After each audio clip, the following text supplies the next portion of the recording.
Hello, it's story time again, and today I have got the story of the smartest giant in town, and it's written by Julia Donaldson and Axel Scheffler.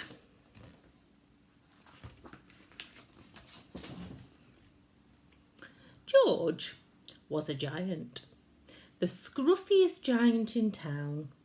He always wore the same pair of old brown sandals and the same old patched up gown.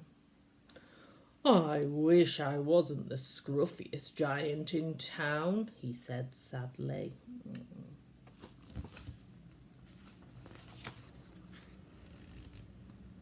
But one day, George noticed a new shop.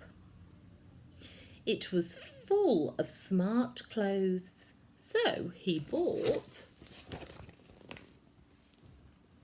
a smart shirt, a smart pair of trousers, a smart belt, a smart stripy tie, some smart socks with diamonds up the sides, and a pair of smart shiny shoes.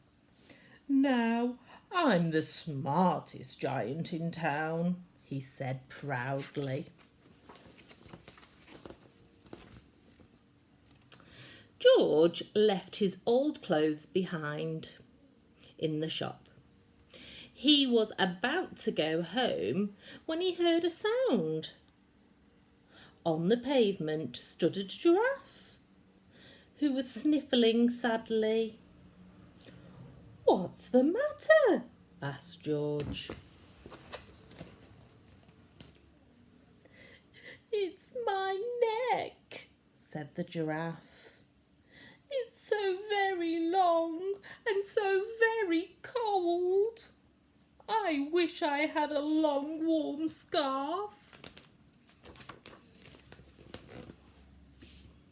"Cheer up," said George, and he took off his stripy tie.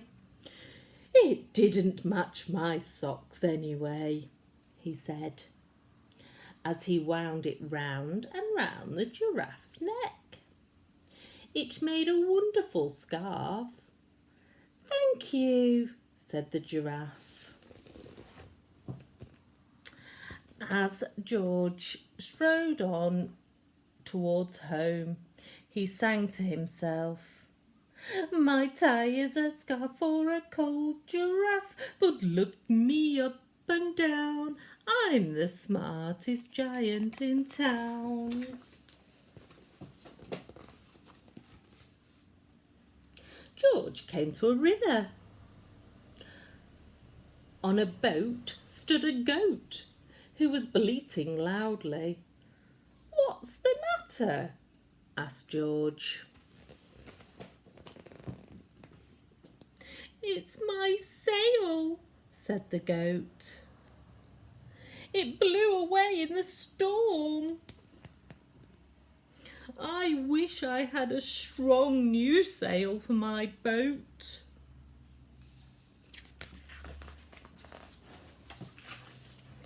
"Cheer up," said George, and he took off his new white shirt.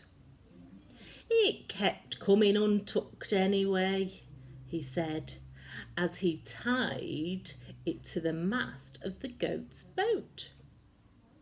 It made a magnificent sail. "Thank you," said the goat.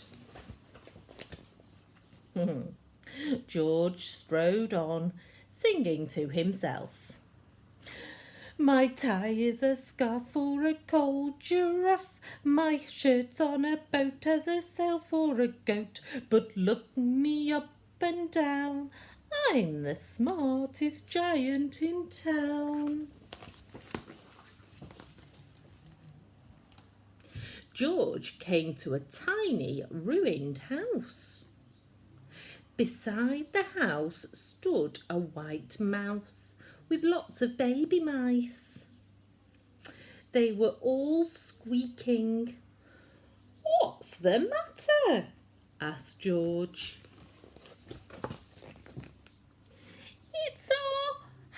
house," squeaked Mother Mouse. "It burnt down and now we've nowhere to live. I wish we had a nice new house."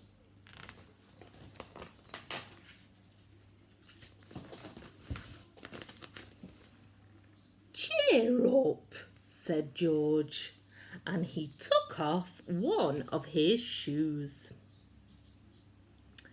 "It was giving me blisters anyway," he said, as the mouse and her babies scrambled inside.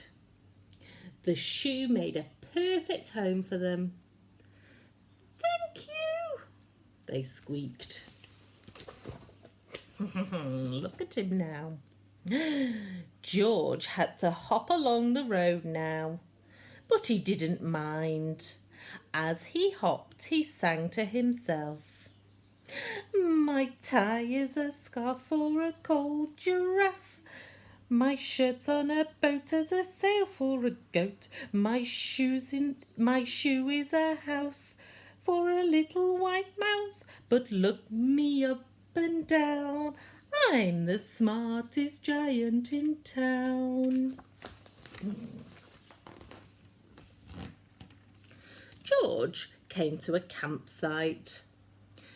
Beside a tent stood a fox who was crying. "What's the matter?" asked George. "It's my sleeping bag," said the fox. "I dropped it in a puddle. I wish I had a warm, dry sleeping bag."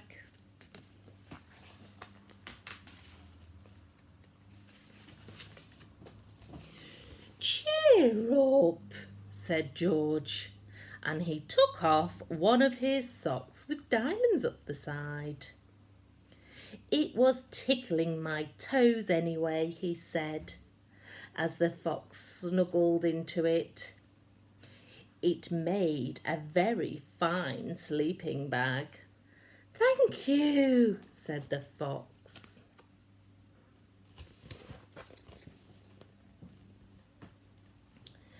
George hopped on, singing to himself. "My tie is a scarf for a cold giraffe. My shirt's on a boat as a sail for a goat. My shoe is a house for a little white mouse. One of my socks is a bed for a fox. But look me up and down, I'm the smartest giant in town."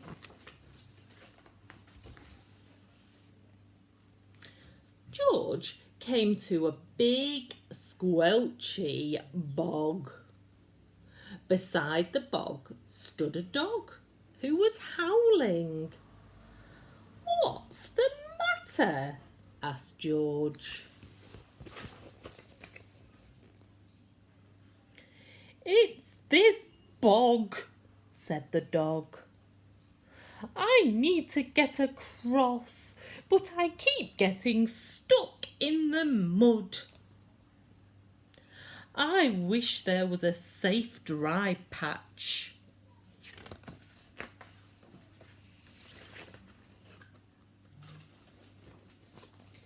"Cheer up," said George, and he took off his smart new belt.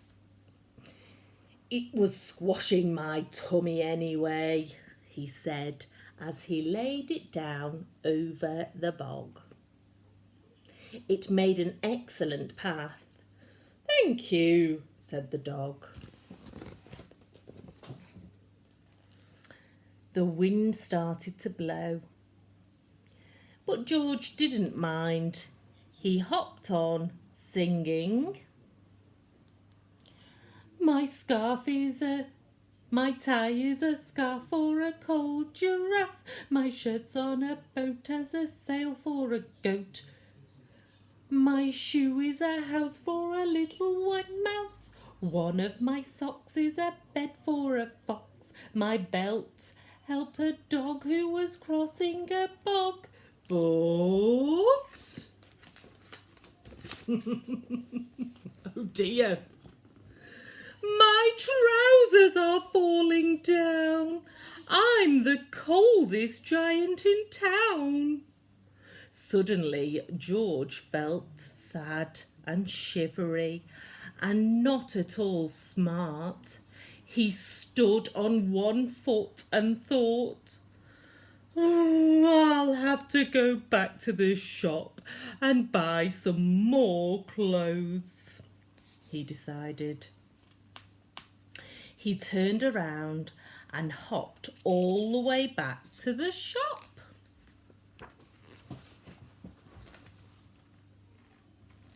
But when he got there, it was closed.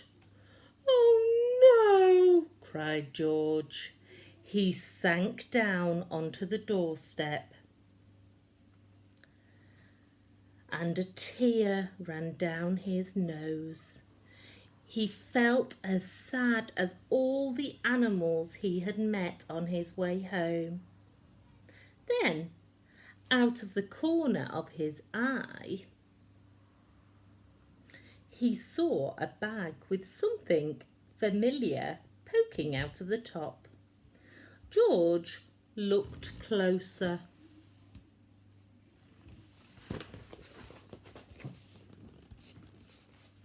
My gown, he yelled. My dear old gown and sandals. George put them on.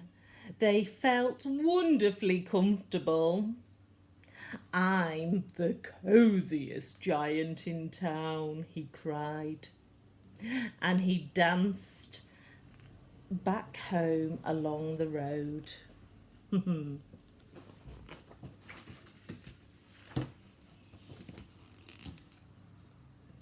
Outside his front door stood all the animals he'd helped. They were carrying an enormous present. Come on, George, they said. Open it. George untied the ribbon. Inside was a beautiful gold paper crown and a card. Look inside the card, George, said the animals. George put on the crown, put the crown on his head and opened the card. Inside it said, your tie is a scarf for a cold giraffe. Your shirt's on a boat as a sail for a goat. Your shoe is a house for a little white mouse. One of your socks is a bed for a fox. Your belt helped a dog who was crossing a bog. So here's a very fine crown to go with your sandals and gown of the kindest giant in town. That's the end. Wow. I hope you enjoyed that story. I certainly did. Enjoy the rest of your day. Bye.